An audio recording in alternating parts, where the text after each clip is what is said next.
Сокот од калинка, богат со антиоксиданти, покажува потенцијал во поддршката на здравјето на срцето и крвните садови, особено како дел од здрав начин на живот.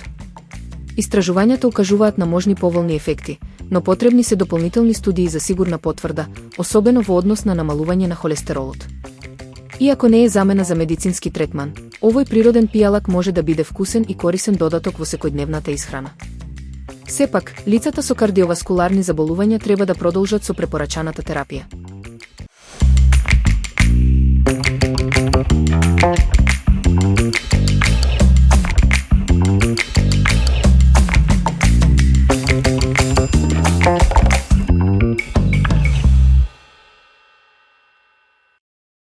Прејадувањето не е само прашање на слаба волја, туку резултат на сложена интеракција меѓу биолошки, емоционални и социјални фактори. Хормонот кортизол, кој се лачи при стрес, го зголемува апетитот за храна богата со шеќери и масти, а начинот, времето и контекстот на јадење дополнително влијаат врз нашите избори. Истражувањата идентификуваат 5 чести модели на прејадување. Прејадување при нарачување храна, во ресторани, доцна навечер, под стрес или од осаменост. Препознавањето на овие образци е клучен чекор кон свесно контролирање на навиките. Храната треба да биде извор на енергија, задоволство и здравје, не одговор на стрес или досада. Слушајте го вашето тело и јадете со свесност и почит.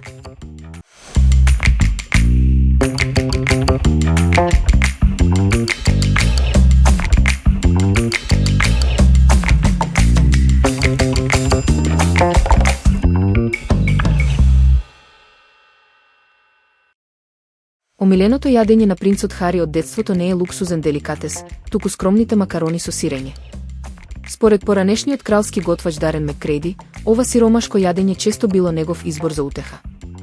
Сепак, тајната што го прави рецептот посебен лежи во една неочекувана состојка и техника што го трансформира во гурмански оброк. Со кремаст сос и крцкава печена коричка, оваа верзија стана гастрономски класик, достоен и за наелитните менија. Примерот на принцот Хари докажува дека дури и наедноставната храна може да понуди кралско задоволство кога е приготвена со љубов и умешност.